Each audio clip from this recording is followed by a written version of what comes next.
Hello friends, welcome back to our channel. Kia తన 3 electric కార్లను భారతదేశంలో విడుదల చేయబోతోంది. కంపెనీ ఈవీ విభాగంలో తన పట్టును బలోపేతం చేసుకోవాలనుకుంటోంది. కంపెనీ రాబోయే కొద్ది రోజుల్లో ఫేస్ లిఫ్టెడ్ EV6ను మొదట విడుదల చేయనుంది.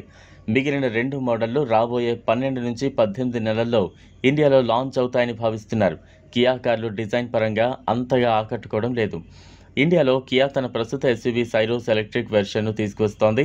కంపెనీ దాని డిజైన్, ఇంటీరియర్లో పెద్దగా మార్పులు చేయదు. డిజైన్ పరంగా సైరోస్ కంపెనీ అత్యంత చెత్తగా కనిపించే కారు. ఈ కారు పరిధి 450 కిలోమీటర్ల వరకు వెళ్ళగలదు. ఇవి నెక్సాన్ ఈవీలతో పోటీ పడనుంది. సేఫ్టీ కోసం ఇందులో 6 ఎయిర్ బ్యాగ్లు, anti lock braking system, EBD సౌకర్యం ఉంటుంది. సైరోస్ ఈవీ ధర దాదాపు 10 లక్షలు. కియా ఈ నెలలో భారత్లో తన luxury electric car EV6 face lift వెర్షన్ను విడుదల చేయొచ్చు. ఇందులో అనేక కొత్త మార్పులను చూడొచ్చు. కొత్త EV6 84 kWh బ్యాటరీ ప్యాక్తో అమర్చి ఉంటుంది. ఇది 650 కిలోమీటర్ల అంటే 650 కిలోమీటర్ల కంటే ఎక్కువ పరిధిని అందిస్తోంది.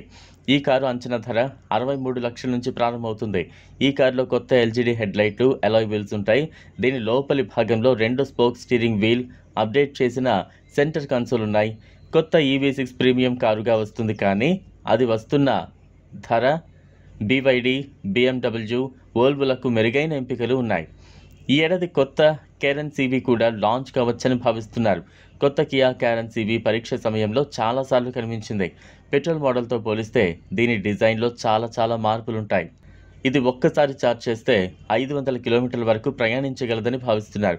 ఇది DC ఫాస్ట్ ఛార్జింగ్కు కూడా మద్దతు ఇస్తోంది.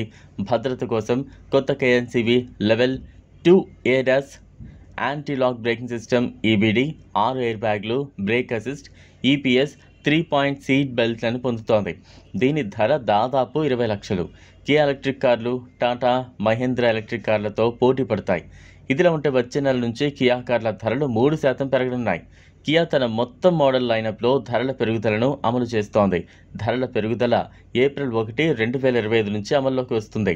ధరల పెరుగుదలకు ప్రధానంగా అధిక ఇన్పుట్ ఖర్చులు, డిస్ట్రిబ్యూషన్ చైన్కు సంబంధించిన ఖర్చులు పెరిగిపోవడమే ప్రధాన కారణం. ఈ కారణాల వల్ల కియా జనవరి 2025లో ధరలను 2% వరకు పెంచింది. ఈ నిర్ణయం వినియోగదారుల మీద ధరల ప్రభావం పడినప్పటికీ వాహన నాణ్యతను కాపాడుకోవడానికి ఇలాంటి చర్యలు తప్పడం లేదని కంపెనీ చెబుతోంది. రాబోయే వారాల్లో ఇతర తయారీదారులు కూడా దీన్నే ఫాలో అవుతారని మార్కెట్ నిపుణులు భావిస్తున్నారు.